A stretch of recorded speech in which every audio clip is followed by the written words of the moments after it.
আমার নাম নাফিজা তারিন। দেশের বাড়ি ঢাকা ডেমরা। আব্বুর বিজনেসের জন্য সপরিবারে ইতালি আসি 2016 সালে। এইখানে আসার পর প্রথম 3 বছর সব কিছু ভালোভাবেই চলছিল, কিন্তু এরপরে আমার জীবনে নেমে আসে এক ভয়াবহ কালো অধ্যায়। ঘটনার শুরুটা হয় এইভাবে। আমি প্রায় স্বপ্নে দেখতাম অনেক লম্বা, কালো ও চিকন এক পুরুষ আমার চুল কেটে নিয়ে যাচ্ছে। আমি কখনো সেই ছায়াটির পরিষ্কার মুখ দেখতে পেতাম না। মাঝে মধ্যে ঘুমের ঘরে অনুভব করতাম আমার সমস্ত শরীর অবশ হয়ে গেছে। আমি চাইলেও নড়াচড়া করতে পারতাম না। ঘটনাটি নিয়ে আমি খুবই ভীতু ছিলাম। দিনের পর দিন এমন ঘটনা কন্টিনিউয়াস চলতে থাকলো। আমি আস্তে আস্তে শুকিয়ে যাচ্ছিলাম। ঠিকমতো খেতে পারতাম না, বমি চলে আসতো। আমার পরিবার আমাকে নিয়ে খুবই ডিপ্রেশনে থাকতো। অনেক ডাক্তার দেখিয়েও কোনো লাভ হয়নি, বরং এরপরে আমার সঙ্গে আরও ভয়ঙ্কর ঘটনা ঘটে। একদিন রাতে আমি আম্মুর সঙ্গে ঘুমাচ্ছিলাম। ঠিক মধ্যরাতে কেউ আমার পায়ে হ্যাঁচকা টান দিতেই আমি টেবিল ল্যাম্পের হালকা আলোতে চোখ মেলে তাকিয়ে দেখি ঘরের একটি কোণে দাঁড়িয়ে আছে স্বপ্নের সেই কালো শ্যাডো।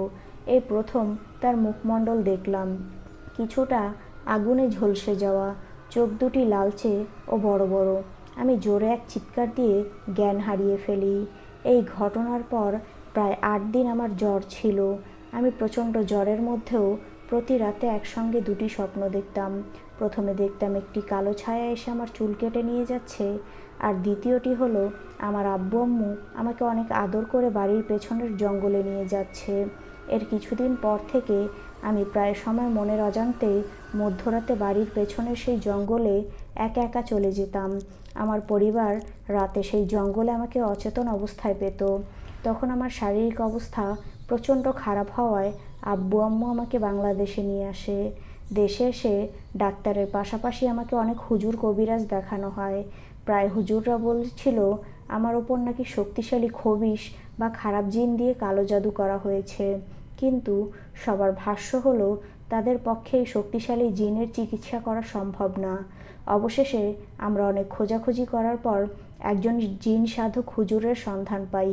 তিনি আমাকে দেখেই বলতে শুরু করলেন, তোমার ওপর জিন দিয়ে খুবই মারাত্মক কালো জাদু করা হয়েছে, আর যারা তোমার ওপর কালো জাদু করেছে তাদের পরিচয় হুজুরের কাছ থেকে পরে জানতে পেরেছিলাম।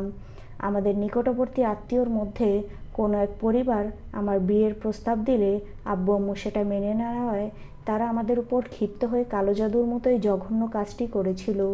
জিন দিয়ে আমাকে মেরে ফেলতে চেয়েছিল। আমি দীর্ঘদিন হুজুরের চিকিৎসা নেওয়ার পর মহান আল্লাহর কৃপায় এখন সম্পূর্ণ সুস্থ আছি। আল্লাহ আমাদের এই ভয়াবহ কালো জাদু থেকে হেফাজত করুন।